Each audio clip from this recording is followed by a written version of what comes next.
Hey guys, I went to church today and heard an awesome sermon that really resonated with me. So I thought I would share my perception of it. I have done some things in my life that I'm not proud of, and it has hindered my ability to have a solid relationship with God. That sin that I have had so much guilt over, I always thought, how in the world could God possibly forgive me for my sin? How could I go to church? How could I? How could He possibly forgive me? I've been doing some reading on the subject, talking to some people that I respect. But there was a sermon that my pastor gave today at Stonebrook that really resonated with me, and he talked about the parable of the lost son. And the parable of the lost son is a story that Jesus taught. You can find it in Luke 15, verses 11 through 32. And Jesus taught that there was a man who had two sons, and the younger son, there's basically a younger son and an older son, and the younger son was he was a party animal. He was selfish, greedy, and he wanted his estate before his father had passed. So he demanded that he have his estate. Um, his father gave him, his portion of his estate. The son went off to a distant land, bought property, lived higher. He basically modern day drugs and prostitutes and just having a good old time. Basically squandered all the money. A famine had came and hit the countryside, and with the guy losing everything, he had to resort to working for a pig farmer. And being a Jewish man, working for a pig farmer, feeding pigs was probably the lowest possible thing that you could do. Um, Pigs are revered in the Jewish culture as just being the worst possible creature. They live in their own filth. They're dirty. So the son started kind of coming to his senses. He realized that, hey, the servants at my father's place, they're living better than I do. I'm sitting here feeding pigs, eating pig slop, and I know that the servants are being taken care of. And I know that my father's not going to forgive me, but if I go back to him and beg for his forgiveness, maybe he will let me be a servant for him. So he got up enough nerve. He started practicing his speech, and he's traveling back home. And, he's going to go, tuck his pride away and ask for forgiveness from his father. So the father knows his son's coming back. So he knows his son's coming back. So he basically comes out and meets him. And before the son could say, hey, I'm sorry, or do anything, he's thinking he's going to get the what for. Like, my father's going to tell me, hey, I told you so, and just berate me and just treat me like garbage.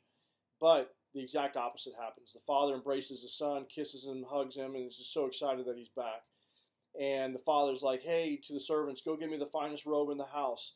Go get, some rings, get some sandals, let's get them cleaned up. Go slaughter that calf we've been fattening. It's time to celebrate, And back then that was a big deal because the food then, you don't just slaughter a calf unless you have a big reason. So we're going to throw a big party. And it was the complete opposite of what the son was expecting.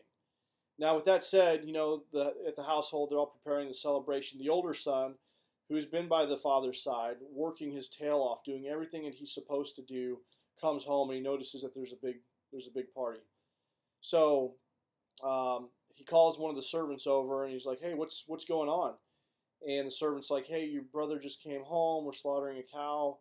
Your father wants a big celebration." So the older brother, being angry, goes and finds the father, and he's like, "Hey, how could you possibly let, your son," he doesn't even reference his brother, "how could you let your loser son come back and throw this big party? You have never done anything like that for me. I've been working hard for you. I've done everything you've told me to do, and here you are celebrating, your son who's been a complete loser and who did this to you." And the brother was absolutely pissed off about it. But the father's like, he's like, "Look, you've always stayed with me. Everything I have is already yours. So we're celebrating the fact that your brother came back and he's with us. He was lost and he is now back with our family." And the parable essentially symbolizes God's love. The father in the story is God. The older son is, the typical Christian who's doing everything right. And the younger son are those people that have strayed away. And I feel like I have been one of those people that have strayed away. I am the younger son who strayed away, and I feel like I've done some horrible things, and how could my father forgive me? And it doesn't matter. God just wants you back. He wants you as you are. He completely forgives you. Jesus is here. He bore the price for us. Um, his death has is the our sins have been forgiven by Jesus' death on the cross. And no matter where you're at in your life, no matter what you've done, um, God just wants you back. He just wants a relationship with you.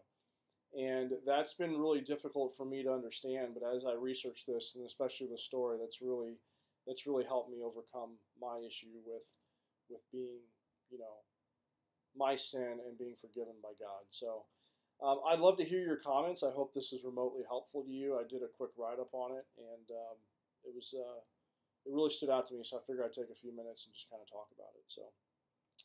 I am not a Bible scholar by any means, so if there are some mistakes that I've made, please also correct me. But by me doing this, hopefully it helps somebody, and then I'm additionally learning. Um, I've really strayed away, and I'm really trying to make an effort to come back and study and really understand the Bible. So this is an opportunity for me to kind of dig in the Word here and hopefully it helps somebody. And by all means, if there's any kind of mistakes or if you have a different opinion, I'd love to hear it. So thank you, and hope you have a great day.